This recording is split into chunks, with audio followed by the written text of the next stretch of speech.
Coming up on this week's show, a Cinemaware classic gets a sequel. The cutest PS2 you've ever seen. And going from retro gaming to working in the industry with Jamie Smith.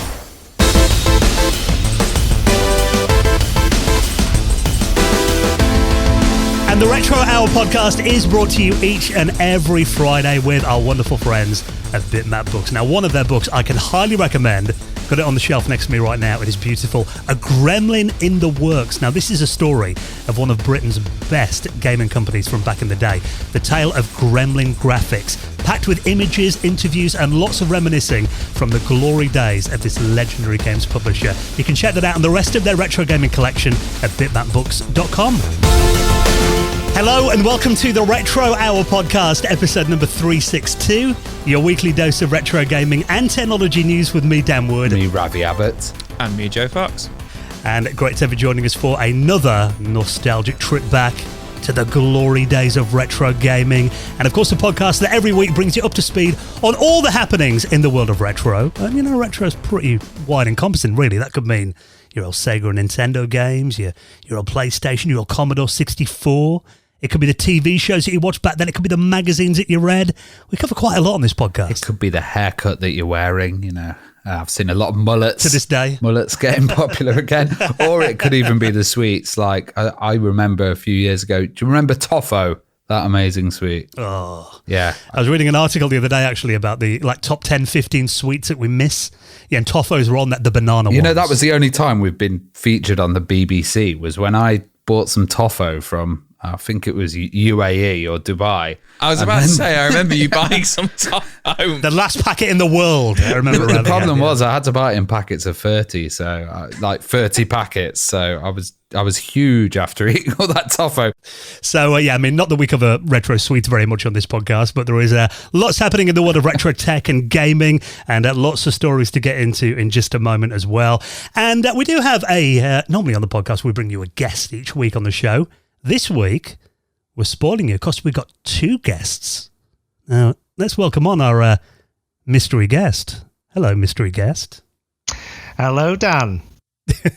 Now, this is Ash, and anyone that's joined us on our Patrons Hangout before, I'm sure will be familiar with you, Ash, because you're on there most months. You're also a really big part of the Hangout as well. You get really involved in it, and you've been a big supporter of the Retro Hour for a couple of years now, and, you know, we all consider you a friend. And Ash is actually the first person to join us for a brand new feature that we're going to be doing on the show from this month. Roughly once a month or so, we're going to be inviting on one of our patrons to essentially be the fourth host of the podcast. So the idea behind this is, you know, we've done the show for like 7 years now, but we've got quite a big international audience, and we thought it might be interesting to get, you know, some different opinions on, some different voices from around the world as well. So once a month, we're going to get on someone different from our patrons community to bring a new story along with them and also give their opinions on the new stories that we talk about as well. So great to have you joining us, Ash. And for people that might not be familiar with you, maybe people that haven't been on the Patrons Hangouts before, give us a bit of your background then in, you know, retro gaming. Where have you kind of come from? I'm an 80s child, so I was brought up with ZX Spectrums. That was my first sort of computer. Moving on from there, moved on to the Commodore Amiga, naturally, as I think most of us did on here. Commodore Amiga is probably my main love, just because of the age that I was at when I actually had the Amiga. And then, unfortunately, as most of us did, when the Amiga went through its demise, I moved eventually onto PCs. I've had consoles in between, PlayStation 1, 2, Wii, PlayStation 3, and that's about as modern as I get on consoles is PlayStation 3. I never went beyond that because I basically switched on to PC gaming from there. But I'm a big fan of emulation, still emulate my Amiga. I have an arcade machine with emulation on there, and I'm probably one of the big emulation advocates. I know a lot of people don't necessarily like emulation, but for me it's that perfect compromise. But it's a pleasure to be invited on the show. I'm really happy that you've invited me, and thank you very much for the opportunity. Yeah, so I'll try and explain this a bit. We're going to do a feature, so every single month we're going to have a patron on the show, and the patron's going to actually join us on the news section as well. So Ashley's come along with a story, and he's going to be also dropping opinions in the news. And we're going to hopefully do this every month, so there'll be 12 a year.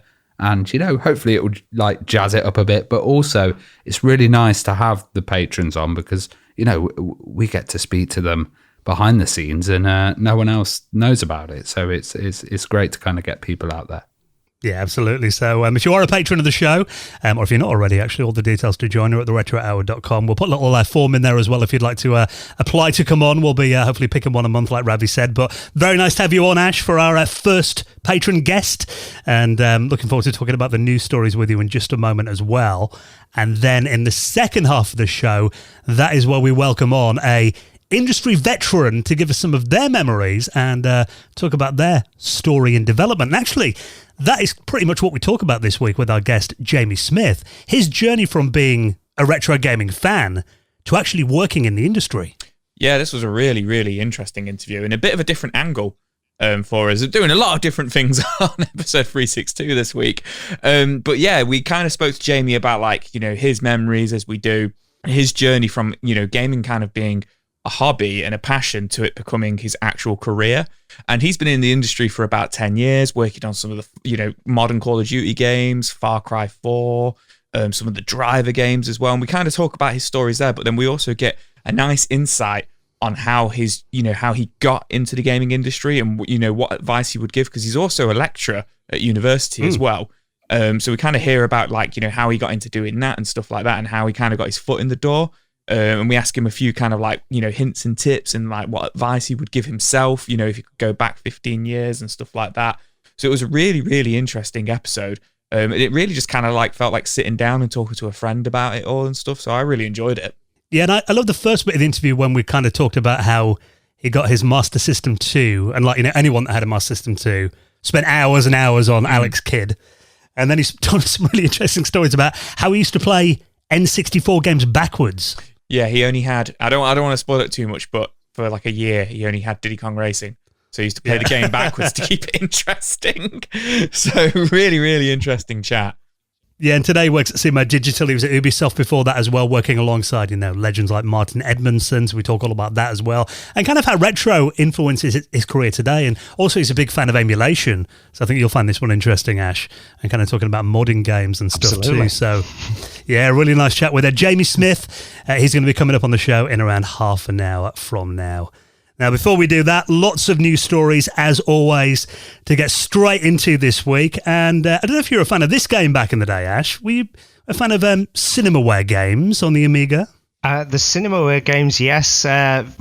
Particularly Defender of the Crown, naturally. Yeah. But Defender of the Crown was the only one I actually had on the Amiga. I never actually played any of the other games up until more recently on emulation. Obviously, I just couldn't get hold of copies of those particular games or bought them or whatever, but there was always something else. But Defender of the Crown, obviously, was just fantastic in terms of the artwork and everything else. It really sold the Amiga. So yeah, it's definitely up there with the best of the games. I love the Cinemaware stuff. And I think, graphically, particularly in those early days of the Amiga, I imagine that, sold a lot of systems. So those graphics were it was in the name, wasn't it? Cinemaware. Yeah. Very cinematic. They had that kind of, cinematic, stylish look as well. And a lot of their games had their own identities. And this is a huge one that had its own identity as well. Well, we're talking about a game called It Came From the Desert, which is now getting a spiritual successor. I've got to admit, I didn't play this game back in the day, but it does bring back a lot of nostalgia for me, because I always remember seeing the adverts for this game in Amiga magazines, and it always had those giant killer ants in the adverts. Do you remember those? Yeah, I remember a lot of hype about it, but I never actually played it as well myself. I remember those wonderful copper effects that they had on there. I mean, it was based on a sort of B-movie style, wasn't it? It was those sort of 1950s American B-movies was the game. So it was definitely that kind of style with the huge ants and the larger-than-life characters, wasn't it? I've got a feeling it was a movie, like before it was a game as well. I think there was actually like a cheesy B movie called It Came from the Desert. Yeah. But yeah, I mean, anyone that kind of read, Amiga mags back in the early 90s will definitely remember those adverts. Because Cinemaware, a massive company, went bust in 1991, which is actually quite a bit earlier than I thought they went bankrupt. But this was definitely one of their most recognizable games. But now it turns out there is going to be a sequel to this game called It Returned to the Desert that lands on Steam in a couple of weeks' time. I love how they say it's a spiritual successor. I'm guessing it's because of like licensing and stuff like that, but like it is clearly like the successor, the sequel to the game. I really like the look of it. And the film I think you're all thinking of is Them, I believe it's called, from the 50s, about the giant ants. Is that the one with the giant ants in the desert? Yeah, in black and white. I've never played this game, but I mean, I'm looking at the trailer for the new one, but I really like the look of it. To be honest, it looks the graphics look fantastic.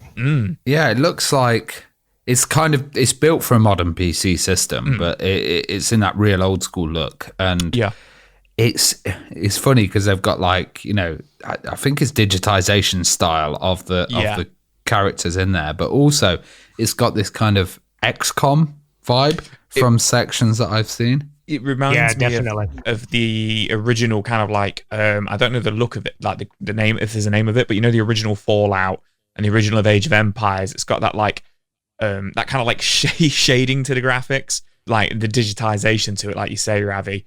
I think they've really captured that kind of like early 90s kind of, I know it was Amiga game, but early 90s Amiga PC gaming kind of look. And it just looks like so much like there's like top-down shooter elements, RPG elements, puzzle elements to it. I'm assuming the original was like that, but I really, really like the look of this. I think that graphically, particularly the tactical sections, they've got like the Guru shading that you used to have in the early sort of MS-DOS games. But I was looking at it and I was thinking it's got almost pastel type colours as well in it. But I was thinking this could actually be done on a beefed-up Amiga. And I was thinking that if you had like there's a challenge. Yeah. I was just thinking this would be awesome on a really beefed up Amiga. Because I think it'd be possible to do it, looking at the graphics. The Amiga was getting to that kind of point in its later years of its life. So, yeah, I think that'd be cool if we could do that. Today as well, we often see a lot of games that are now aimed at like, Amiga 1200s with 8 megabytes of RAM. Because that kind of setup's affordable now, isn't it? If you've got an Amiga, or you can emulate it. So it's not really the problem that it was back in the 90s. It's got a funny vibe in there as well. Like there's obviously these mini games and these like above view sections. And to me, one of them looks really like Theme Hospital mixed with kind of Hotline Miami. Yeah. It's got like that kind of indie look to it as well. I'm sure if you're right. If they did an Amiga version, they'd have to strip down the palette and they'd have to remove stuff like shadows and stuff like that, but it's possible, and I think this is quite cool that it's actually coming out, and it's developed by a guy called Tim Bradshaw. Yeah, I don't think it had anything to do with the original. I looked him up, it looks like he's only worked on games over the last decade or so, and whether it's got anything to do with Cinemaware, I'm not really sure. I've got a feeling, like you said, Joe, that it's kind of, if I said spiritual, I would suggest it probably not. Yeah, not official, but it is going to launch on Steam in a couple of weeks' time, and it's actually up for pre-order right now. So if you're a fan of that back in the day and you love that kind of 90s RTS kind of style, definitely worth a look in. I'll put a link to that in our show notes at theretrohour.com. Now, it seems every week we're talking about genius modders in the retro community who are doing unthinkable things with retro hardware. And actually, this comes along at quite a good time because over the weekend I was kind of tidying up my office, as I tend to do every weekend, because I don't know how it happens, but over the course of a week, it ends up looking like a bomb's hit my office and it needs a complete tidy up every Saturday. But I was moving around a couple of PlayStation 2s, and I picked up my fat PS2 and I thought, that's a bit of a chunk. With a disc drive in there, I thought it's heavy. I thought, I bet if they made that today, a modder or someone that was working on a PS2 today could make that a lot more compact and a lot lighter. And then, lo and behold, this comes along. The PS2 Ultra Slim. I was literally about to say, well, I've got the answer for you, Dan. So yeah, as you say, PS2 Ultra Slim. This has been made by an engineer named Wesk. Now, I was reading about this and I was like, is it actually a PS2? Is it just a Raspberry Pi in a box? But it isn't. Luckily, it is actually a PS2 in there. So it's tiny. It's to kind of give like the listeners like an idea. It's the width of the 2 controller ports. And then it's probably only, in terms of the depth, it's probably about the size of a PlayStation controller, but square, obviously. I really like the look of this, and I think, like you say, Dan, like this would be like something they'd come up with now if they released it as like a modern mini console. It needs some RGB in it, though, doesn't it? Yeah, it is missing a few things, but I really like the look of it. Obviously, it's like a 3D printed model, and it essentially, like you say, it doesn't have a disk drive, so it is playing the games off an SD card. But internally, it is still a PS2. It is still the PS2 motherboard, which has been cut to fit.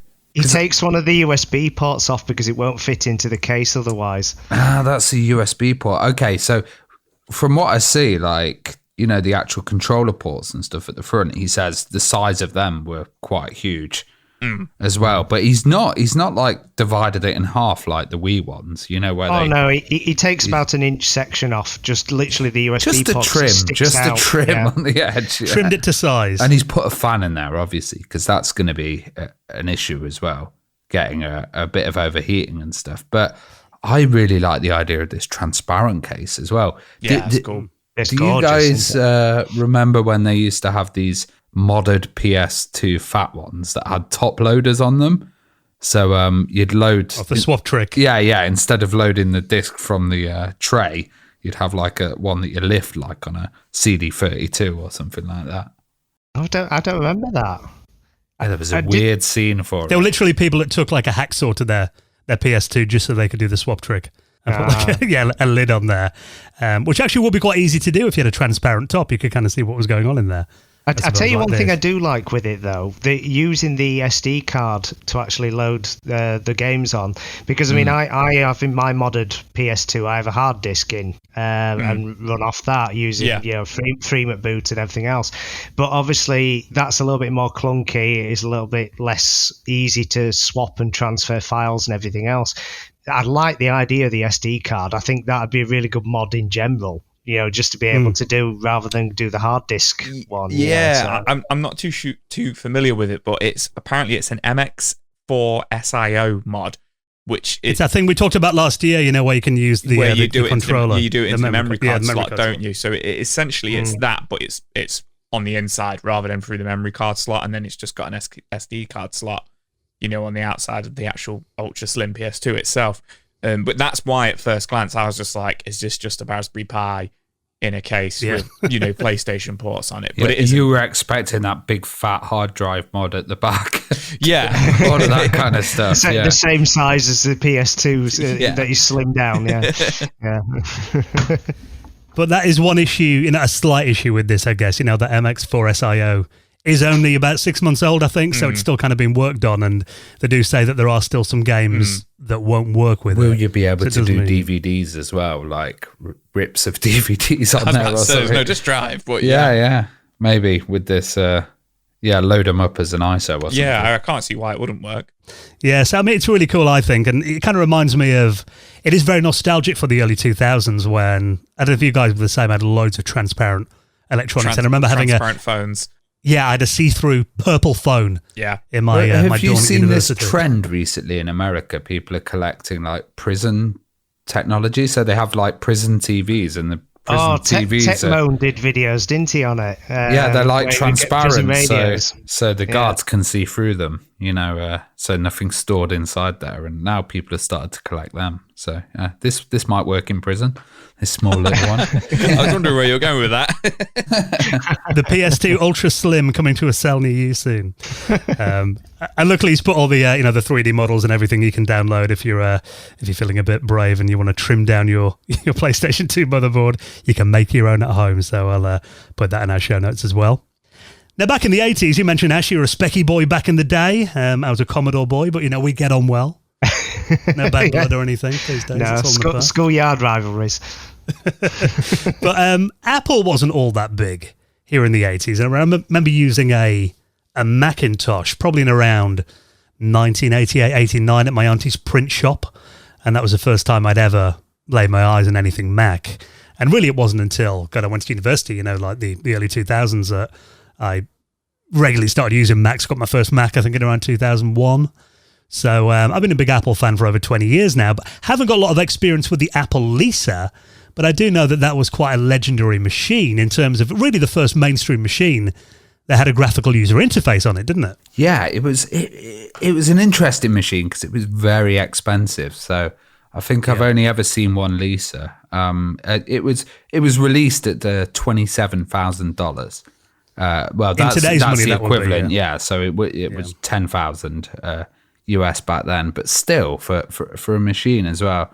I'm not sure it was massively successful. Only 10,000 units were sold. And the reason we're talking about this is the Apple Lisa has actually celebrated its 40th birthday this month.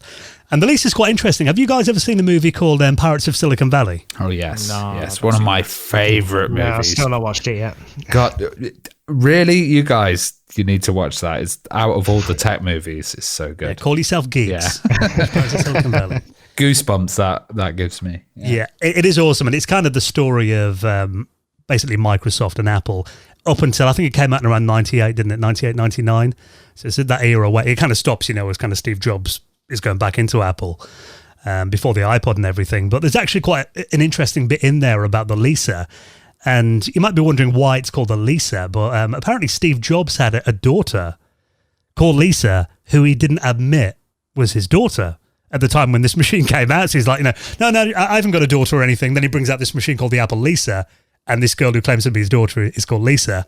Bit of a coincidence there. Yeah, later on in life, they kind of... he admitted it later. They made up and stuff like that. But yeah, it was interesting because at the time he actually said, no, it stands for something else. And, yeah, there's some weird psychology going on there. It was kind of before the Macintosh period as well. So it really bridged that, Apple II into Macintosh era. And a lot of the stuff with the Apple II that was, in there, like expansion and the idea of being able to add extra cards and expand, that really changed it. And that led to today's kind of idea of Apple where, it's not really expandable.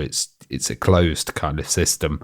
And, if you want it repaired, you'll send it off to Apple and get it done. And it kind of changed that philosophy. I must admit, though, looking at the the screenshots of the graphical user interface, I mean, you can see the modern operating systems there. It's got all the key elements. You can see where everybody took the inspiration. Yeah, and famously, that was from Xerox as well. So they'd taken inspiration for this. They nicked it from Xerox and then put it in their machine, and then that got nicked, and went around the houses. Yeah. Well, it was saying here about Xerox Star System, which was the competitor, or at least Apple were trying to compete with, was $75,000. From the same era, so that'd be $250,000 with inflation these days. So although we said it was an eye-watering price, it's actually competitively way cheaper than its nearest rival. So yeah. Which is probably a reason that they never really took off over here, because we were buying like ZX81s and Spectrums at that point for like less than £100. We're in the middle of a deep recession, that's why. Yeah, well, that's the thing. Hey, early 80s Britain, we weren't forking out 10 grand for an Apple computer. But the interesting thing is, like I said, it had that, I think they called it a WIMP interface before GUI caught on, which was Windows icons, menus and pointers, I think that stood for. But interestingly, Apple have done something quite surprising, because Apple are not normally a company that kind of look back to the past very often, and especially not a company that are known for releasing their source code and putting things out there. But to celebrate the 40th birthday of the Apple Lisa, Apple have actually put the source code for the machine and the operating system available for the public to download. That's really interesting. Yeah. A lot of people, kind of hide their source codes and scared of them leaking and stuff. But to put it out gets a little bit of extra attention. And I guess it's not very relevant to any of the modern Apple stuff, as they totally changed architecture and also changed the OS. So yeah, this is really cool. Sadly, you can't do it in a VM as well, but hopefully, someone will create something that you can kind of use, or maybe we'll see a new version of the Lisa operating system after this, upgraded with other OS features chucked into there. I was just thinking, obviously the Lisa was based on the 68,000 processor, so in theory, from an emulation point of view, it should be quite achievable. I think there are Lisa emulators out there that you could run this on already. But I think the interesting point there, you mentioned, could someone make a new operating system? We did see that brand new Commodore 64 OS. Yeah. That came out commercially a couple of months ago. And, the Commodore 64 celebrated its 40th birthday last year. So it's not unthinkable that someone could kind of improve on this source code. Or they could do something like chuck this on the Mega Drive or something, which would be pretty crazy. Get your Apple Cart, There you go, Joe. One for you. Yeah, I was going to say that will get me. I was going to say, I'm just sat here like, I don't know anything about this. Put it on the Mega Drive. Yeah, I'll get it. Where do I get Streets of Rage? Yeah. But the entire source code is 26 megabytes, which everyone's saying is tiny. Actually, quite a lot, I think, for 1983, 26 megabytes. But then it's all written mostly in Pascal, which is obviously not a language that's widely used anymore. But I've been kind of scrolling through it. It's very well commented, though. If you want to go through the source code, it explains step by step pretty much everything that's going on in there as well. And the Computer History Museum have released a code and also written a nice celebration of the machine too. So I think from just a software development point of view, even if you're not a programmer and you don't know your way around Pascal, definitely historically interesting to look back on. So that is available now, and I'll put a link to that source code and the article. If you want to download it, it's all in our show notes at theretrohour.com. Now, this will be a good stage just to mention that this weekend, it is our favourite weekend of the month, Patrons Hangout, coming up on Sunday night. And, we talk about it every week, how much fun the Patrons Hangout is. I think, actually, just for a bit of a different voice and someone who joins us for most of them, it's always a good laugh, isn't it? Hanging out with everyone on a Sunday evening. Oh, absolutely. It's brilliant. I don't think my partner necessarily thinks it does because it gets me out of kids' duty. But yeah, no, for me, I know it sounds cliche, but I do love it. It is the highlight of my month because, again, we've been doing it for, how long have we been doing it now? A couple of years? Yeah, about 2 years, I think. And I remember being on the first one that you did. And obviously we see people come and go into the group, but it's just getting larger and larger. And, you said it before, Joe, but it's true. It does feel like a group of friends now. Yeah, with, a lot of the people on there. And I've made sort of personal friends online, and I've met a couple in real life as well, but through the actual group, people that we talk to on the actual hangout. So from my perspective, I've loved it. I've met some really great people now, and I've got a bigger community to share ideas with and talk geeky retro stuff. And no, it's fantastic. Really enjoy it. Yeah, we always kind of do a bit of a show and tell when new members come on as well. We, geek out about all kinds of things. It can be movies, it can be music, generally all mobile phones and mini displays and that pop up from week to week. But yeah, it's really, once a month we get as many of our patrons as want to join us on a Sunday night for a couple of hours, crack a drink, geek out about all things retro, and that is coming up this Sunday evening from 8 p.m. UK time. Also, we do other stuff for our patrons as well. You get extra news stories each week. We chop all the adverts out of the show as well, and we do a bonus patrons-only podcast for our gold members and above, of which we're going to be recording the 30th episode of that, I think, this weekend, the Retro Hour After Hours. So if you join us this weekend on Patreon, you'll unlock all of those, and of course be able to join us for the Hangout this coming Sunday. And we do have a new member to induct into the Hall of Fame, and I'll let you welcome him on this week, Joe. Hall of Fame. Who we got? We've got a massive thank you to Tom Nevitt. Thank you so much, Tom, for joining us. Hopefully we'll see you on the Hangout this weekend. And if you'd like to join the Retro Hour Patreon community, all the details are at theretrohour.com.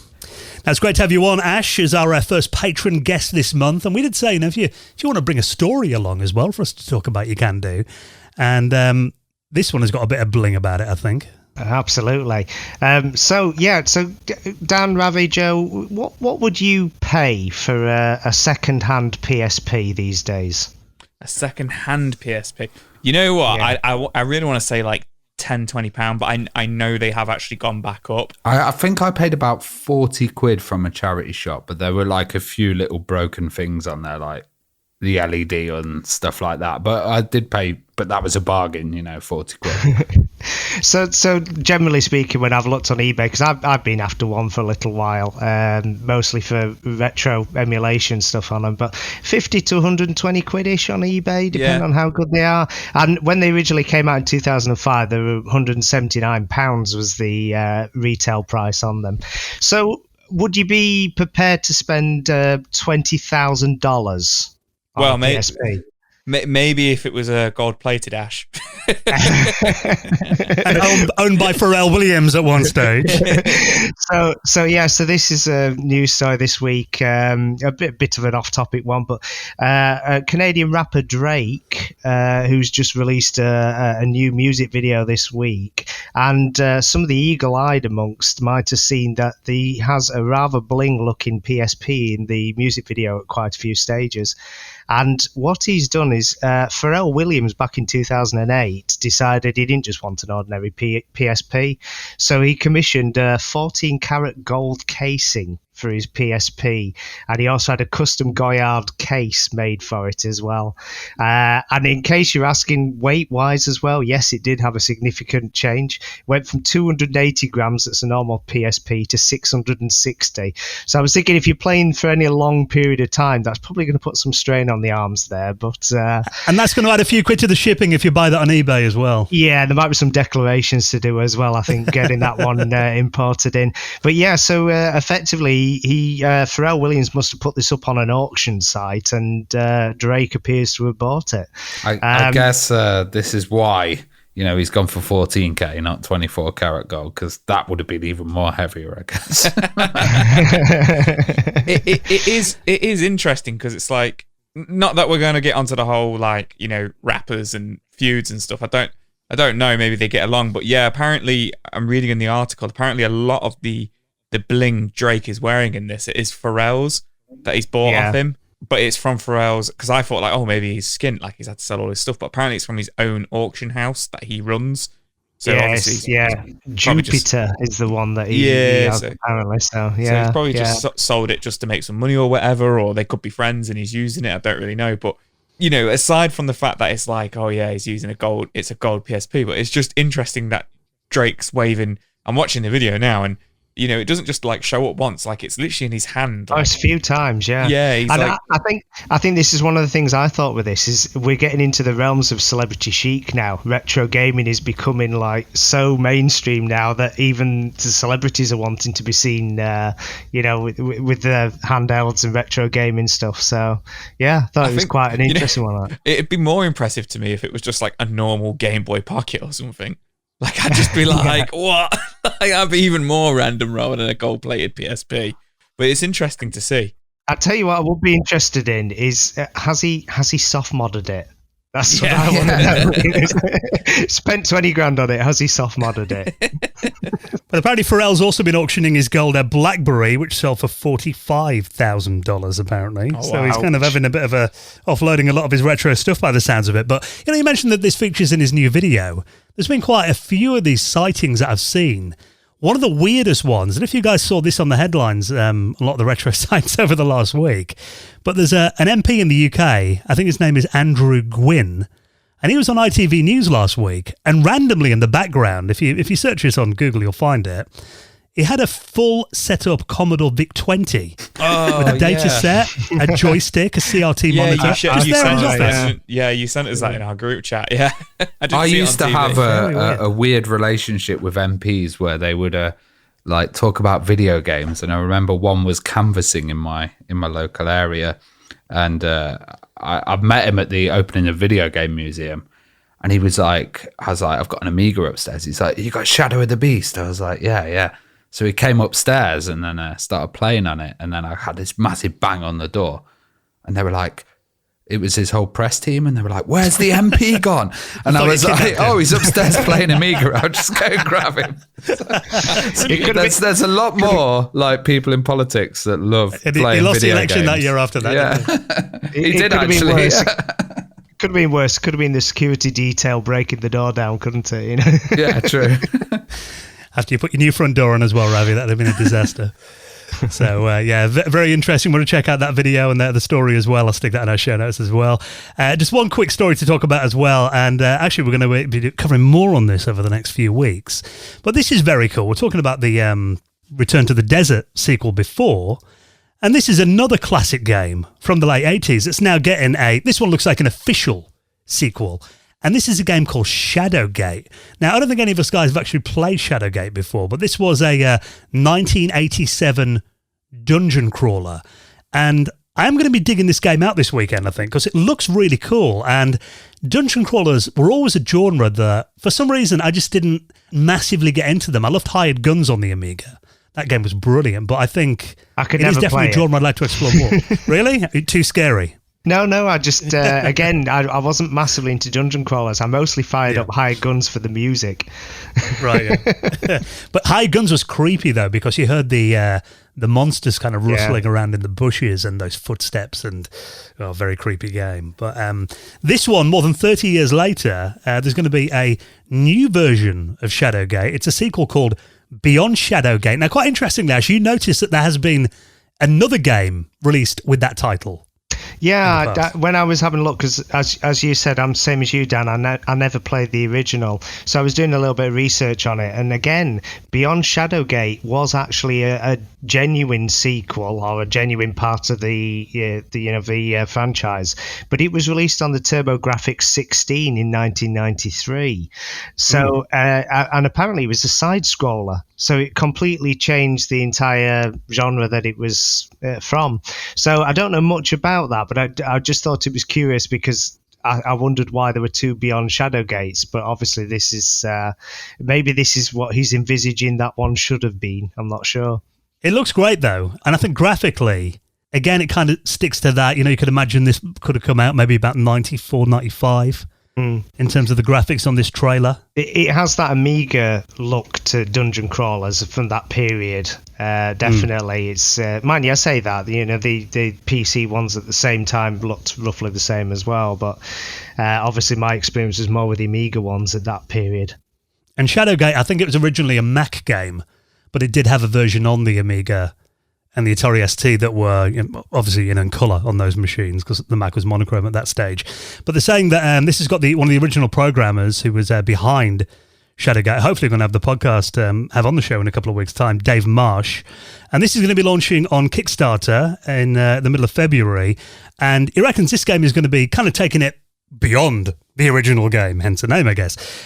4 times bigger than the original, more than 180 rooms to explore, and over 100 puzzles to solve. Although I do like the fact that he's put some modern conveniences in there as well. Because, I mean, and if you guys are the same, sometimes if you go back to games from the, particularly that era in the 80s, it was kind of before a lot of gameplay mechanics were worked out. Really, I mean, dungeon crawlers were very hardcore genre. They could be pretty brutal. I do remember a lot of my friends playing dungeon crawlers with a notepad at the side, so they'd actually write down where they were going, or Mind you, that was half the fun though, wasn't it? Mapping out and working out with a pen and paper, graph paper at the ready, wasn't it? So, and what I like about this as well is the interface looks really nice. There's like an edging on it; it's kind of framed. The window size is quite small, and each room that you're in, it's kind of reflected that on the side, which is really nice. And it looks like it's got a different interface to what you usually used to. It kind of feels a bit like a card game. I think a lot of those games back then, I mean, did kind of have similar interfaces. Remember Dungeon Master on the Atari ST? I remember it was always one of the standout games on the ST. I don't think it came out on the Amiga originally, but I think there has been like a port of it in recent years. But yeah, it's a genre I've always found really interesting, and it's there's definitely something very atmospheric about dungeon crawler games. They kind of feel quite close to kind of D&D and that kind of era of gaming, doesn't it? It kind of harks back to that quite a lot. Yeah. I don't know if it's going to be in the game, but in the trailer that I watched, the music sounds very NES. And it's actually quite cool. I do like the soundtrack on it. So it's kind of a strange mixture because the graphics look very Amiga and the music sounds very NES. So it's kind of like a little bit of a mixture of the two. So I kind of hope it is going to be that music. And it seems to be pretty cool. They seem to be paying attention to details. So they're saying there's stuff like a cloth map, which is included. I heard a lot of them would have like cloth maps, or you'd have like an item that would come with it. They've got a coin for collectors and stuff. And they're going to be doing quite interesting, like an NES-style Beyond Shadowgate cartridge as well, which I don't know if that actually plays to anything or whether it's just a collectible item. But yeah, and one thing that's very, very cool in here for fans of gore, 180 different types of death to see in the game as well in those glorious graphics. So sounds like a title of a book. Yeah, there you go. So it's going to be on Kickstarter on February the 18th. And hopefully it's going to be a little demo that you can try on Steam very soon as well. So we'll keep an eye on that and keep you posted. And you can read more about that and pre-order it right now. Get a little update on when the Kickstarter is going to launch. I'll put all the stories in your podcast app, or you can head to our website at theretrohour.com. Well, thank you so much for coming on, Ash. It's been wonderful to have you on as a guest host this week. Thank you very much for having me on. I've really enjoyed it, and thanks for helping me and supporting me with it as well. I was a little bit nervous about coming on, but no, it's been brilliant. I've really enjoyed it. So thank you for the opportunity. We're sacking Joe now. We're getting you on again next week. I know. I put that in the chat. Don't sack me. No, it's been lovely to have you on, and hopefully we'll see you on the Hangout on Sunday. Yep. And next we're going to talk to this week's special guest, getting some stories about his retro memories from the Master System and the N64, going into working in the industry at Sumo Digital and Ubisoft with our special guest, Jamie Smith, and he's next on the Retro Hour podcast.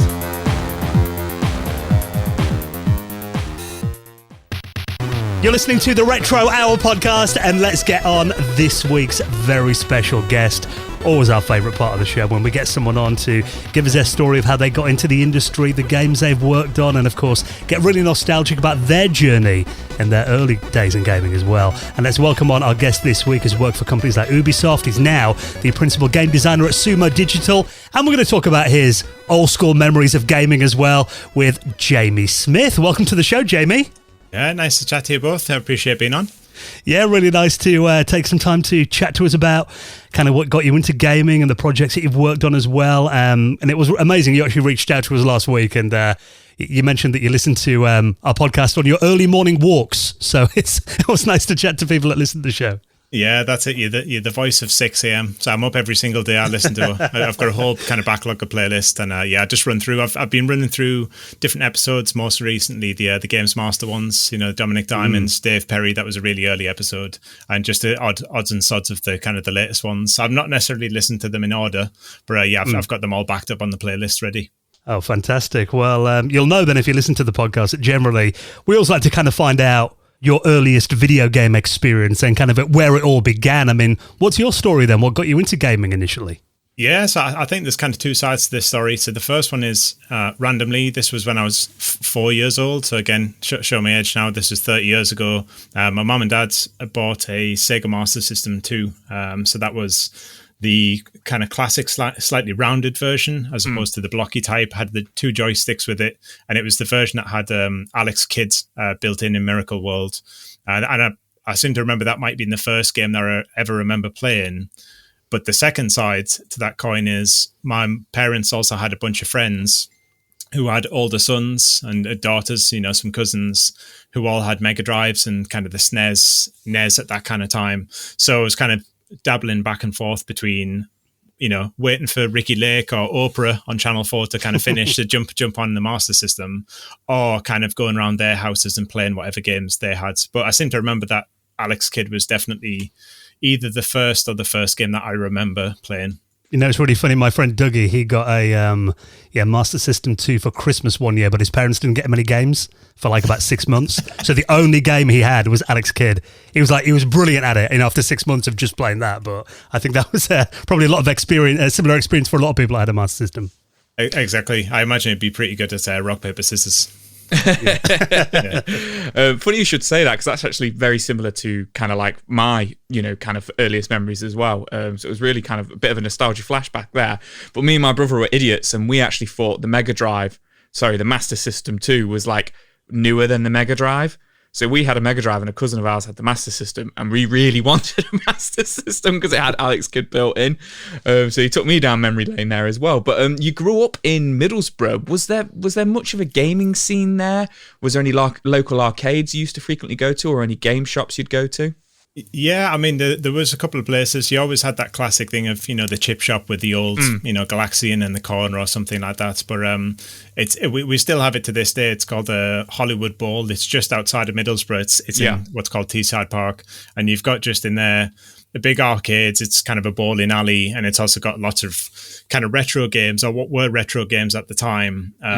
You know, I can't remember some of them that were there, but maybe Outrun was definitely there. I can't remember too many. Ridge Racer, did you play that there? I used to go in there and play Ridge Racer. Yeah. I know that you mention it, and then over time that slowly morphed into kind of the Crazy Taxi kind of Dreamcast era. You know, the Mortal Kombats, those kind of games. But I definitely remember playing a lot of Outrun, playing a lot of Mortal Kombat, and I wouldn't necessarily say that there was a big scene. You could always get on the games, but if it was a winner stays on, you might get the odd kid kind of comes by and says, you know, do you want to take on my Sub-Zero, or I'll fight you with Raiden, you know, kind of thing, a Mortal Kombat. But yeah, not a huge scene for the arcades otherwise. Did you ever go over to, because I lived in the Northeast for many years, and summer holidays I always remember going over to Redcar, which is a seaside resort not far from Middlesbrough, actually, where there used to be some great arcades when I used to go there in the mid-90s. Well, it's funny you mentioned that, because from where I am, Redcar's less than a 10-minute kind of drive. But when I think of Redcar, and you've got nearby kind of Saltburn as well, they still have a bit of an arcade scene now, but it's more about, those kind of 2p machines where you're throwing lots of coins in, as opposed to, kind of traditional kind of racing games or bike races. But one thing you do tend to get in all of them is the kind of the light gun shooters, your old Wanted and House of the Dead, and the old Die Hard games and things like that, Point Blank. So tell us about your kind of journey. So you started with the Master System 2. What did you get after that? Were you a big fan of like the SNES, the N64? Did you ever have a Game Boy, Game Gear, or anything like that? Yeah, so I transitioned through a few consoles. I had a Master System probably until 97-ish, so maybe I had it for 5 or 6 years or so. So I had it for a long time, and I should say, cards on the table is I've never, until this day, and even now actually, still haven't owned myself a PlayStation, the original PlayStation. And the reason I mention that is because my uncle's got it in his loft, an original one, and he put it away and just said, it's yours whenever you want it, and just I've never took it back off him, an original kind of intact kind of model. But what I do remember is I went to Game Station, I think, at the time, and me and my sister, we pulled up what little money we had in our bank accounts, sold all of our Master System games, of which we had 40 of them, pilfered from market stalls over the years for £5 each and things. I got an N64, and much like you said there, you bought a console that didn't necessarily have any games, so you knew someone. I had an N64 and only Diddy Kong Racing for probably at least a year and a half, and you're going back to a time when the games were £50 each. You were lucky if you got a game for Christmas, maybe one for your birthday, and then slowly but surely I started amassing a collection on N64, started kind of hunting for bargains in different trading shops around. I always remember the first game I ever bought secondhand was Two Rock Dinosaur Hunter, and finding that for £15 was like a miracle, considering at the time all the games were £40 each. But yeah, I mean, I amassed quite a collection with the N64, but otherwise, going from a Master System to an N64, what did that feel like? 'Cause that's a big jump. Yeah, it's funny you mention that, because I did the same thing when you go from an iPhone 3 to an iPhone 10 or something. It's pretty crazy. I think I had a lot of friends that had Mega Drive, SNES, PlayStation. I didn't know anyone with a Saturn, so I'd managed to experience a lot of those kind of games, but never necessarily owned them outright. But to jump from 2D, it was 8-bit graphics, to 64-bit kind of 3D, it was like an absolute game changer, especially when something like Banjo-Kazooie come around, and that was the closest thing you had to probably an open world game at that time. And to go from kind of this side-scrolling kind of platformer in Alex Kidd to Banjo-Kazooie in the space of 9 months is pretty crazy. And I think at that time that probably opened my eyes to what was possible in not only games, but maybe it's one of the first steps towards potentially a career in games, as well as to what kind of things could be possible. Because just as an aside, when you're working on when you're playing the Master System, I never used to think that games were made by people. I think they just used to be magical things that just appeared on the screen. And then by the time you get into the N64 era, you're getting some kind of names in the credits that you'd see before the start of the game. You start to realize in Games Master magazine that there's people behind this kind of stuff. So I think that was the thing that it kind of impacted upon me more than the jump in kind of the graphics or the gameplay. Joe mentioned the Game Gear as well. I mean, were you a handheld fan? Did you ever have like a Game Gear or? Game Boy? Yes, I had a Game Boy, and that was for most of my time that I had a Master System. I had a Game Boy as well, and again, it was more about just amassing a big collection of lots of different games and trying different things out.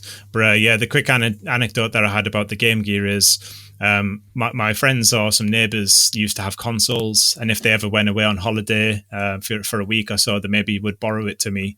And the only thing I ever remember about the Game Gear is not necessarily playing the games, but I remember a hot summer's day, I left it in our kind of garden room with the giant magnifier attachment that used to be on it. And I remember going outside, maybe we were having a barbecue or something, playing in the garden, and I came back in and it set fire to my slippers. And that's the only thing I remember about the Game Gear otherwise. Wow. Well, at least it didn't burn your house down, though. That could have been bad.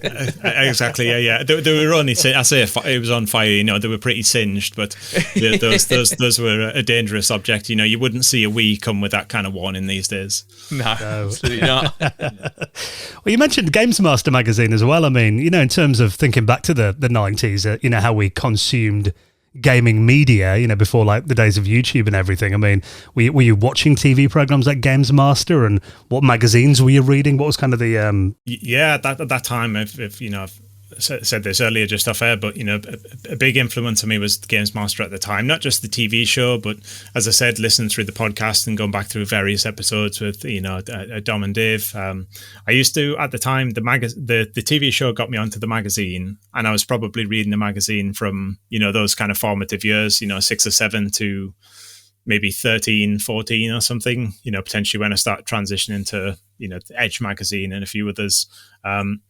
But I think those early ones, one of the things I used to like was not just the kind of the game reviews or the looking at the import scene, you know, looking at things that were in Japan, some of these games that you might never see the light of day. But I've still got the snippets now, and the kind of the cut-ins. But there was a section that was in Games Master which was about games jobs, and it was interviews with a lot of Rare people, I think. So from the Rare studio, artists, designers, animators, testers, and basically I'd managed to snip out from the magazine and cut out all of the types of jobs that they did and how they got their jobs, you know, what was their backgrounds. I always remember that the art person that used to work on the Rare games was an ex-jeweler. So they used to do something with jewelry, and then basically got the job because he could make effectively 3D jewelry. And then that's how he got the job on kind of some Rare games. And I've kept those cut-ins. And I think, again, the other takeaway from that is that was another point in time where I started to think that, you know, games could be a possibility of a career at some point, and then slowly but surely start to transition down that path eventually. So before we get down that path, because I've got plenty of questions to ask you about that and your kind of journey into how you kind of got your foot in the door and everything like that, because I think it's really interesting because of, you know, it's kind of like in the last 20 years for you, which I think is a good insight for us to kind of see it from that kind of decade as well. But I also read you were quite into your emulation and your homebrews around the early 2000s. What's the story there? Did that kind of like also ignite a passion for retro gaming? Yeah, for definite, because you know, I think it all comes back to you're growing up in the 90s. I come from a family that's, you know, not necessarily the best off, but, you know, we weren't necessarily flush with cash buying, you know, 40, 50 pound games kind of every single week. And I think by the time emulation comes along, and I was a big fan of the PSP at the time, as with everybody else, you know, everybody probably owned the copy of Spider-Man 2 on UMD, and then slowly but surely started amassing a collection of that. And the idea that you could do, well, basically two things on the Vita aside from games. One was TV shows. So I used to use it as like a travel device. I probably must have watched half of 24, you know, the series 24 on that, you know, 3-inch screen or 4-inch screen or wherever it was. So for UMD disc. Yeah. And just trying that things out, and then trying to, you know, rip videos from online to see what, you know, how that works. And then the other side of it was the emulation side. Just the idea that you could get these large kind of cards at the time. I remember buying a 64 gig cards, you know, way back when, and that was, I think, almost the price of a new console. And yet on that you could fit, you know, hundreds of these games, you know, at the time that they're all less than a gigabyte kind of each. And slowly but surely that was kind of touching upon, you know, what were the games that I missed from the SNES era? Yeah. There's a bunch of PlayStation games that I had played at my friend's house, but I never fully completed them. Just a slight anecdote on that was we used to play Resident Evil 2 all the time. Oh, wow. Except except we didn't actually play Resident Evil 2. We used to play the Resident Evil 2 demo disc that had a 10-minute timer. Oh, so yeah. It was always, so it was always about how far could we kind of get. And then slowly but surely, I think the PSP opened the doors to, an insight back into historical games. And then slowly but surely, I started to amass those games myself. So, I give them a try out. And then, actually, I definitely want to play this, or maybe I want to collect the entire series, and then so on and so forth. So especially with the Metal Gear Solid games and Resident Evil, they're the two that I've definitely went back and played and collected the entire series. That's fantastic. I also had the 10-minute demo for Resident Evil 2 and did the exact same thing. So that's absolutely brilliant.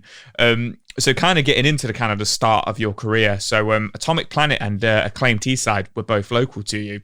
And you ended up doing a summer course with Teesside University while you were in school. How did that come about, and what was the experience there? Yeah, it was funny because I didn't know this, but unbeknownst to me at the time that in Middlesbrough, it had a fairly decent reputation, or in the Northeast, for making games.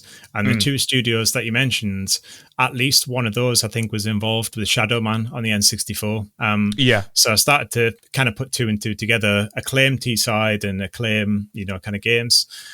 So that was my first kind of inkling of it being on the radar. But then equally, Teesside University was slowly but surely kind of gathering ex-developers, or, people kind of helping out. They'd been in the creative industries. They were at the forefront of, 3D technology. And they had a course called Creative Visualization, which has now become what is effectively the games courses that they deliver there. And I was in school. I can't remember exactly how it happened, but my mum said to me, there is a 2-week course at Teesside University. This was when I was maybe 13 or 14. And it was a summer course. Go to Teesside University and you basically get to mess about in VR for 2 weeks. And I was wow. Yep. Yeah, I was like, okay, cool. I don't know where this come from, but yeah, cool. Let's have a go look at that. So we went there, and the only two things I can remember from it was, one is they were using 3D programs to model a kind of a fuselage for a plane. So it was, 3D models of planes flying into an airport.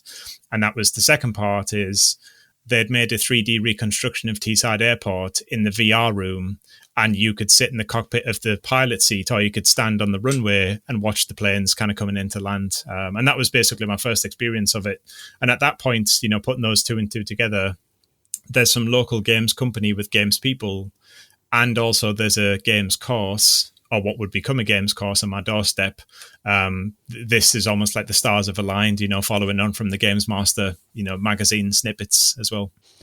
Yeah, interesting. You kind of journeyed there from, being a games player on consoles and then getting into the emulation scene. I mean, did you kind of get more interested in PCs, and where did that come from, that interest? Yeah, a little bit of both, actually.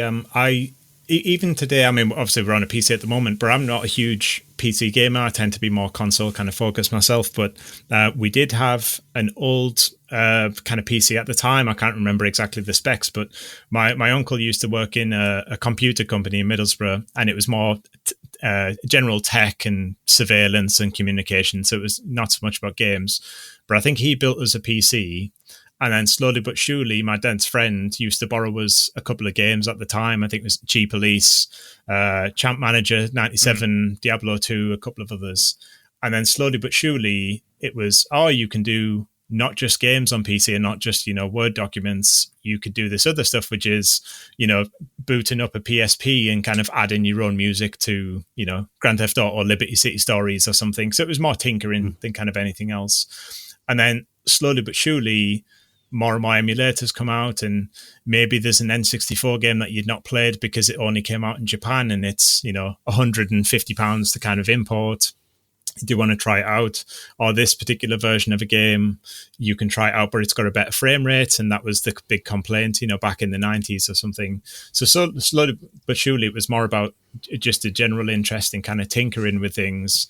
And that's progressed on to, even just last week, hacking open my Steam Deck to swap out the internal storage. So I've done that in a couple of consoles, and I've managed to restore a PS3 in the past and things. So I'm a bit handy with general kind of electronics, but just general tinkering with things more than anything else. You didn't used to like solder mod chips into your consoles and that back in the day, then, did you? Not that stage just yet. Unfortunately, recently my eyesight's kind of dipped down as well, so I probably wouldn't trust myself. Yeah. So at this point, kind of like going through your history, you know, you've messed about on VR for 2 weeks at kind of 13, 14. Is this the point where you start thinking, you know what? You know, I'm big into my games. This isn't so much of a hobby. Maybe I can do this as a career. What was your kind of next step from there then? You know, you figured out that you've got all this stuff on, you know, on your doorstep. You go to college, you go to uni. What kind of happens there? Yeah, so so it was probably that 14-year-old kind of formative stage where, you know, you start chatting to the careers advisors at school, and they'll mention the kind of the standard jobs that you could do. You know, you could go to the army, you could go to police, you could become a teacher and things like that. And it's not to say that those things didn't appeal to me, but they weren't necessarily pushing the kind of the creative kind of digital agenda. And I don't necessarily just mean games, but I mean, you know, website building and a bunch of other stuff that was kind of happening at the time.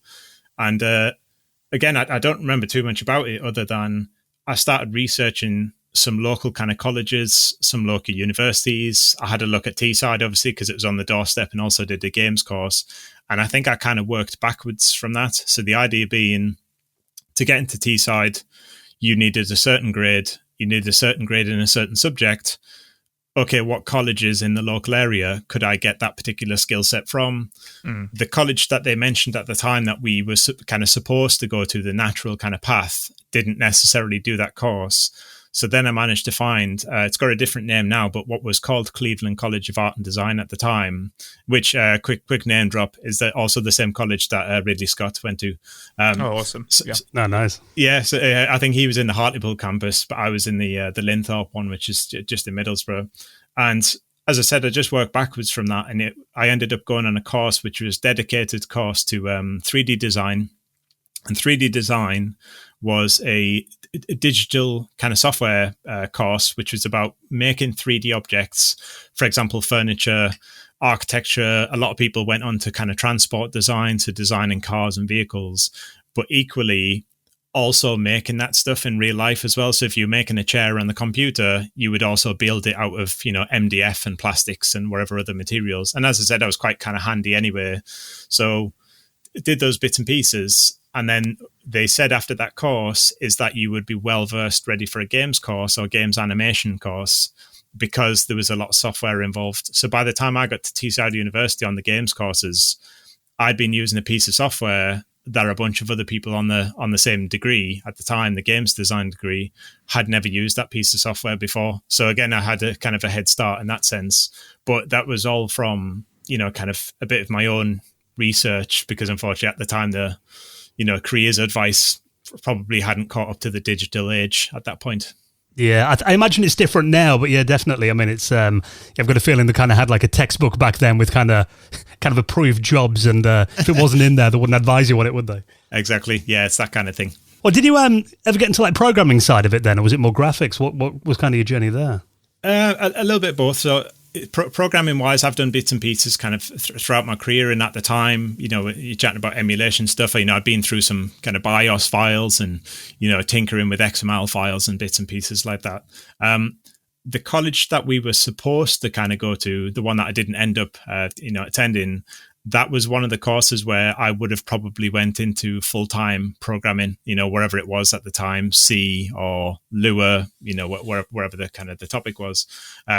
But slowly but surely, I just pick things up as I've kind of went, not only, you know, it both in and outside of games, but I was more interested in not necessarily coming up with the ideas, but I used to like tinkering with rule sets. You know, I used to always remember in the N64 kind of era, in some of the magazines, they used to have how to get more life out of your games. So I would do things like on Diddy Kong Racing, I would do a lap backwards. And then once I'd done a lap backwards, then I could race for real and then try and win the race. So I used to come up with little rules like that, or we would have house rules if we played Time Splitters or, you know, Pro Evolution Soccer or something. So I was more interested in modifying kind of what was there, tinkering with the rule sets to try and create different challenges for people or new ways of playing. So I was more interested in that side than the particular programming aspect of it. That's quite interesting. I'd get really annoyed with you because of you'd be like, I'm going to play it backwards, but I'm still going to beat you. Exactly, with TT the clock. Yeah. So at this point, you're doing your games degree in game design. There's the Dragon's Den story there, which kind of led to you getting your job as a junior designer at Ubisoft. What's the story there, and how did that kind of happen? Yeah, so that's it's kind of an interesting one. That it happened towards the tail end of my time at university. So this was maybe I was 20 or 21. They had an opportunity for 4 people, I think, from various kind of games companies to basically come in. Again, I forget who the 4 were, but one was definitely from IDOS. He'd just come off working on the Tomb Raider franchise. One was more like an indie kind of developer, and then one was a big kind of Ubisoft, designer, just come off a couple of big games. And there was somebody else, and the idea is that you could put an idea together for a pitch. So you would put a presentation together exactly the same as a Dragon's Den kind of scenario. You would go into a room, which was at the Malmaison in Newcastle. So that was a free trip to an extremely expensive kind of hotel in Newcastle to go and pitch to them. And that pitch is probably, I'm probably still wearing the scars of that pitch because some of the feedback that they give was almost like real world feedback. You know, if your ideas kind of weren't good enough, or they didn't necessarily see an audience for that kind of thing. However, one of the 4 people, which is a guy called Mark Sample, he works for Ubisoft at the time. He saw almost like a light in that kind of idea, a spark, or there's like a little interest, and especially as the spark in kind of me as well. That what happened was I got a bunch of feedback after doing those pitches to the Dragons, and maybe 6 months later there was a very similar event. This time it was also Mark again, the same guy, except it was for an internship at Ubisoft. So whoever kind of won this mini competition got the internship at Ubisoft. I should say the first one that I did, the prize was for an Xbox 360, I think it was at the time. Okay. And unfortunately, I missed out on that one. But the second time round, I got a job, which has basically been my career up until this point. So it was it was a fair trade. Yeah. At the time, your Xbox would have red ringed anyway after a few months. Exactly. Probably. Yeah. It wasn't worth it. It had been good for the 6 months. So yeah, that's true. I mean, obviously, Ubisoft are like, legendary company, been around since the mid 80s, and we know them from, franchises like, Prince of Persia and Assassin's Creed and Far Cry. I mean, were you very familiar with kind of the studio's work and the games they published? I mean, did you have any kind of favourites? Yeah, definitely. I mean, the 2 that come to mind, and, I said I had some anecdotes kind of written down, and I forgot these 2, but I'll mention them because they came to mind. The first one is, I used to go to one of my friends' house. We used to play a lot of Xbox. And then when we would jump on PS2, it's one of the only times that I can remember that we rented stuff from Blockbuster. And we rented what was Ghost Recon at the time, the old, I think it's like Jungle Warfare or Jungle Assault or something. There's a couple of Ghost Recon games. Later down the line, getting into Rainbow Six Vegas. I was huge on that at the time when Modern Warfare and Killzone 2 were out. I was really big fan of that kind of stuff. Not so much on Rayman. I hadn't really played much Rayman at that point. But the only other kind of anecdote I had is I used to play a lot of N64 games. As I said, I had a huge collection. But I used to pride myself on kind of finding the games that nobody else had kind of discovered yet. And one of the games was Buck Bumble, which is a Ubisoft game. The flying kind of bee, and you can do bee football and things like that. And and it was a pretty good game at the time. And then funnily enough, my boss later at Ubisoft, when I was telling her, one day I want us to make Buck Bumble again, it was almost tongue in cheek. And she'd been in games for a lot of years. And it turns out that Buck Bumble was the first game that she ever worked on in a professional capacity, wow. which was pretty cool. She was the studio manager of the company, so that's pretty cool. There you go. So those things sucking up and you didn't even know. Exactly, yeah. It's like somebody told me, but I had no idea. Yes, and that's happened a few times. I've come across people that have worked on the Driver games. I remember going to my uncle's, the same one, he's got his PlayStation in the loft still, and he had it in the living room, and we used to play Tomb Raider 4 and the Driver Garage over and over again. And it was kind of like, if you fail, pass the pad on to the next person. And that Driver Garage must have sapped an hour and a half from us. And then later meeting some of the programmers that had coded that exact challenge and said, if you're not good enough to beat the garage, you're not good enough to play the game. So tough luck. And, meeting those people kind of afterwards, they had that kind of old school attitude. But then, obviously that softened over the years as well. Yeah. God, that Driver garage, man. I couldn't stand Driver because of that. My brother loved it, but I couldn't do it at all. So what was the culture like at Ubisoft? Was it all business or was there fun to be had as well? Was it a bit nerve wracking? You probably 21, 22, internship at the big boy company.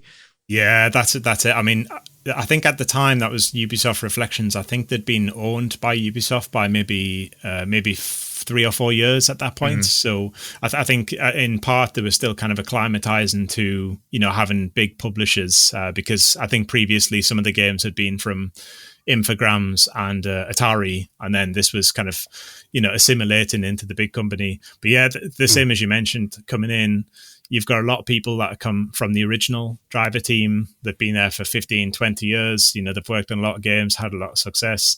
Equally, and there's some of my friends, I'll mention his name because I definitely know he'll listen to this. One of my best friends called Stu. There was a whole bunch of us that were around that kind of similar age, kind of early 20s, their first kind of crack at the whip in the industry, have some kind of cool ideas, banding together, having a good kind of social life as well. But at the same time, it was, business as usual in the office because, Ubisoft had big expectations. And this was the Ubisoft before, Assassin's Creed was out. This was kind of the 2010s-ish. So maybe Assassin's Creed was just coming on the radar at that kind of point. And it was about getting the most out of the franchises that they had. And at that point, Rayman hadn't been revitalized. You had the Rainbow Six games, Rainbow Six Vegas around the same kind of period. And then you had Driver, and Driver was pretty much the only driving or racing game that they had in their, kind of repertoire at that point. But yeah, all good kind of otherwise. It was a really good bunch. And I came in at the tail end of the project and managed to get my hands on, a whole bunch of different stuff. It's interesting because Driver, those original couple of games were very well received. We obviously had the kind of controversy around, Driver 3 and, the reception on that as well. Was there any kind of hangover from that still there? And was it kind of perceived as a bit of a challenge to, because obviously Grand Theft Auto was a huge franchise, to kind of reestablish credibility a bit? And how did he kind of go up against Grand Theft Auto? Yeah, that's it. I think, probably the two sides of that was, definitely there was some kind of hangover from the previous one, or, the studio wanted to kind of prove themselves a little bit further. But at the same time, some people kind of forget that they did Driver, I think Parallel Lines. I think that was on that was on PSP. And that was actually a really good game, except that it was on PSP, so maybe it didn't get the kind of as broad an audience. So I think definitely there was a little bit of a hangover, not necessarily a negative resentment or anything, but it was more like we want to show people, what we can do with the next game. And then the second part that was, I wouldn't necessarily say it was ever compared to Grand Theft Auto, or certainly not Driver San Francisco anyway, because Driver San Francisco was all about the driving, the 70s kind of, Hollywood aesthetic, recreating old driving challenges. And the shift mechanic, which is funnily enough, is something that ended up in Grand Theft Auto 5. That was something that already existed in Driver San Francisco prior to that point. So I think there's probably some overlap, in some of the mechanics. But I think it intentionally tried to steer away from the freedom of the city and the kind of the crime aspect of GTA to concentrate more on the driving experience, but also allowing you to use as many cars as possible with the shift mechanic. So you could kind of zap out of the car and just teleport into another one at will. And that was, pretty liberating for people. Those GTA comparisons are always made, but I think when we had Martin Edmonson on the podcast, he mentioned that, Driver was actually doing that kind of open world exploratory thing before, in 3D, before GTA was anyway. Yeah, that's it. I remember a funny anecdote about Martin is every Friday we used to come into the studio and play whatever was the new game, and just to see if there was any kind of overlap, that kind of thing. Is there any comparisons with the Need for Speed franchise or the Grand Theft Auto franchise? And yeah, every Friday I remember we used to come in, there was a group of us, a group of designers. We used to have a big kind of 30, 40 inch screen of one of only two, I should add. And it was in our area. And we would come in every morning and basically play whatever was the newest game, the PS3 360 era at the time. And Martin would basically just come along and just chat with us and, what do you think of this mechanic? What do you think of that? Oh, we did something like this on the old Driver games. It looks like they've repurposed it in this way. So we would always be having those kind of discussions. But it's true, sometimes though, it's a bit like football where, you don't remember what happened in the game. You just remember the result.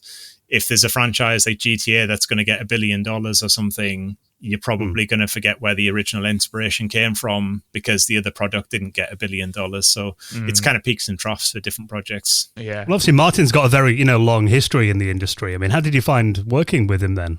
Yeah, it was great. Again, another anecdote I forgot about this. So the Master System era, when I chat to people and they say Dark Souls is a hard game, I always tell them, go play Shadow of the Beast and come back and tell me if you can survive for more than 30 seconds. And then and then finding out that, I don't necessarily know if Martin had a hand in that kind of game, but around that kind of time, early reflections, that's that kind of era where they're coming from, which was, building a studio from scratch, building all these different types of games, before the Driver kind of point. But working with him, I wasn't working closely with him kind of day to day, but every now and then we would sit down, we would chat about some of the car mechanics, we would chat about some of the driving challenges.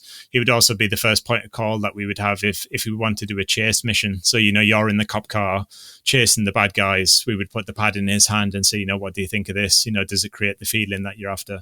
But yeah, that was great. And as you said, going back to the thing you alluded to earlier, for somebody that's 21, 22, coming straight out of the, industry, coming straight out of university, their first job in industry, and you're working with people that have been on the games that have been pretty formative of your childhood, it was more intimidating than anything else. You just didn't want to disappoint them.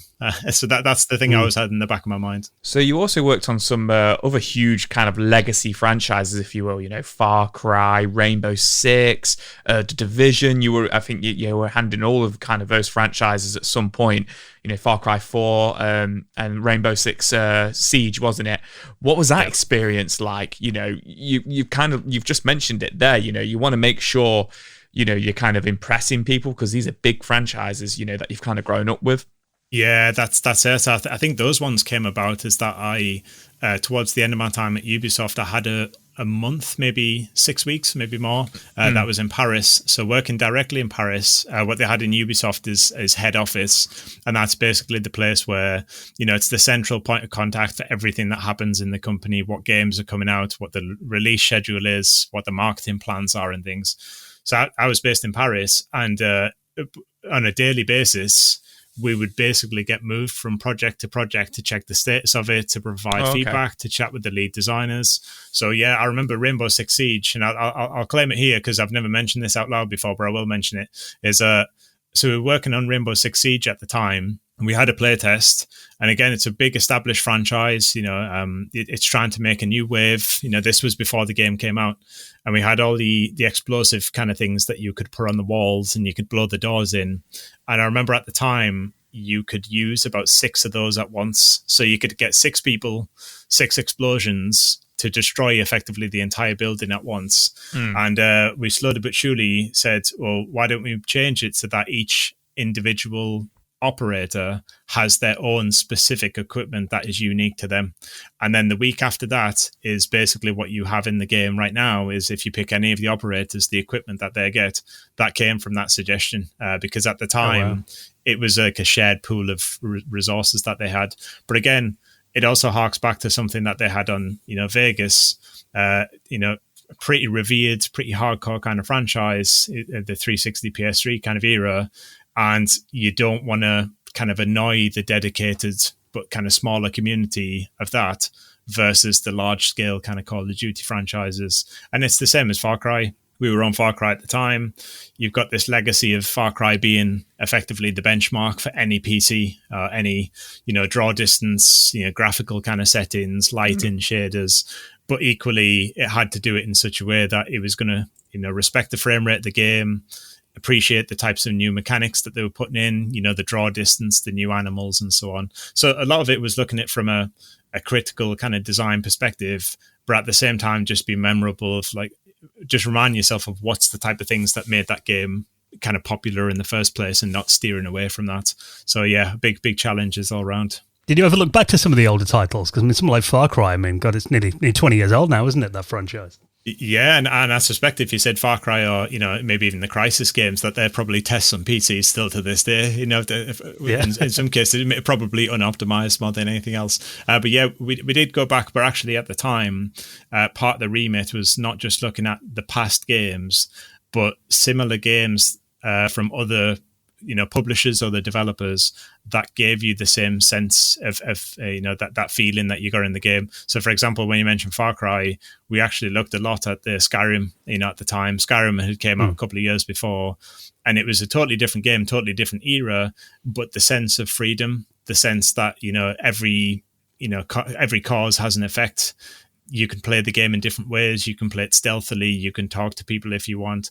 These are all things that were present in Far Cry, and they wanted to recreate that, but in a modern setting. And 4 was the one in the Himalayas, so they also wanted the effects of weather as well. So if you go higher up, maybe your breathing changes, maybe it affects like how cold your character is. I can't remember if many of these made it their way into the game, but for example, Skyrim had already done something similar, and it was kind of leveling up, a bunch of these features that might have already existed in other games. That's awesome. So you ended up returning to Teesside as a lecturer after this. Was that in game design? Yeah, that was it, and that kind of came out of the blue. As I said, I'm from the northeast, so it was pretty local, and the idea was we want to kind of build and strengthen the links of new up and coming kind of talents in the industry, not necessarily just for Ubisoft, which is also based in the northeast, but other studios, like Sumo, who I'm working for at the moment, for example, is that we want to kind of grow the talent pool, but equally, there was a whole bunch of stuff that we learned at Ubisoft, and that's partially because Ubisoft had their own internal kind of training program, and probably still does to this day, which is about, here's the different ways that you can consider, different behaviors in a game, how you look at different mechanics, how you can evaluate the competition. And basically it was just about bringing all that knowledge to the students. At the time at Teesside University, this was on the game design course, and for 3.5 years, I can't remember the number of students, but it's probably in triple figures. And then a bunch of those are now in the industry, all different companies all over the country. So it's pretty fulfilling, but it was a different experience to, being in the trenches working on a game, but seeing somebody kind of take that nugget of a knowledge and kind of go on to progress into the industry, is pretty liberating as well. I was going to say, my next kind of question was going to be, what was it like kind of paving the way and mentoring the next generation of game developers? But I think you've just answered it there. So is there any advice you would give somebody, maybe a young person who's listening to the podcast today, or just anything, if you could go back in time and kind of tell yourself, any advice you could give to somebody getting into the gaming industry, games developing industry? Yeah, I mean, the one bit of advice I'd always say is that hard work is always going to kind of beat talent. I don't know if you follow football, but I always like the football analogy of kind of like a Frank Lampard, where he's not necessarily born with the talent, but he works so harder than anybody else that he ends up breaking all these records and gets all these England caps and things. And I think that's the kind of the way I look at games as well, is you could have all this talent, but people always want to work with good people who are dedicated, who want to turn up on time, who are, critical about games, but equally, praise them in the right way as well. It's not all about saying, that game from 20 years ago is terrible. There's always things that you can kind of take from it. The only other side of that is there is an advantage these days, is that at the time you didn't have many options for kind of creating your own games really, whereas now you can use Unity and Unreal and you can create a game, from scratch in pretty much kind of no time. But equally, you've also got to put the time and the dedication into that. So yeah, my advice would just be, make sure you put the time into, invest in breaking down games, using the tool sets, basically investing in yourself to basically progress. Well, obviously you mentioned, at the start that you're with Sumo Digital now, and I know you're working on a lot of things you probably can't talk about on the podcast, but I mean, kind of outside of that, in terms of kind of retro stuff, kind of bringing it back to that, to finish on, I mean, What's kind of your current status in terms of retro? Then are you interested in any kind of retro development? Are you do you have like retro collection of consoles? What's kind of your head at in terms of that these days? Yeah, retro wise, I've got a backlog of things that I do want to get through. I've played a lot of the Zelda games kind of over the years. I was kind of late to the party with that for a few years. That I'd played Ocarina, I'd played Majora's Mask. I've only just completed Breath of the Wild last year, so there's a bunch of the older ones. Oracle of Ages, Link to the Past, Link's Awakening. I do need to go back to, some of the DS games. But equally, the Steam Deck has been a real game changer for me in the sense that I've got a huge Steam backlog of not just retro games, but kind of more modern stuff as well that I want to go back to. But also, the PlayStation Now streaming service has given access to PS2, PS1 games. Again, some of those I might have missed in the past. Some of those maybe I haven't. And most recently, again, there's the debate on one of the last episodes about is PS3 kind of retro now. So I've been currently playing Everybody's Golf, the PS3 version, via PS Now streaming on the Steam Deck, which is pretty crazy. So I've been doing that, going back to some older stuff. And as I said, there's a couple of franchises, Mario, Zelda, Professor Layton, and I think Phoenix Wright are a couple of kind of either blind spots for me, or I've played a couple of the big hitters, but I've not played the kind of the unknown ones, Mario, Luigi RPG and things like that. So I want to catch up with those. Yeah, it's definitely enough to keep you going for a good few years there, I think, isn't there? Exactly, yeah. Well, Jamie, it's been an absolute pleasure, not only reminiscing with you, but also really interesting journey, that you've had so far in the industry as well. So best of luck with your career, and thanks so much for coming on and being our guest this week. It's been amazing to talk to you. Oh, thanks very much. Yeah, I really appreciate the time again, and keep it up. I've got my morning walk still, so as long as you still churn out episodes, I'll still go on walks. Yeah, won't be long till those mornings are a bit lighter, hopefully. Exactly, yeah, and warmer.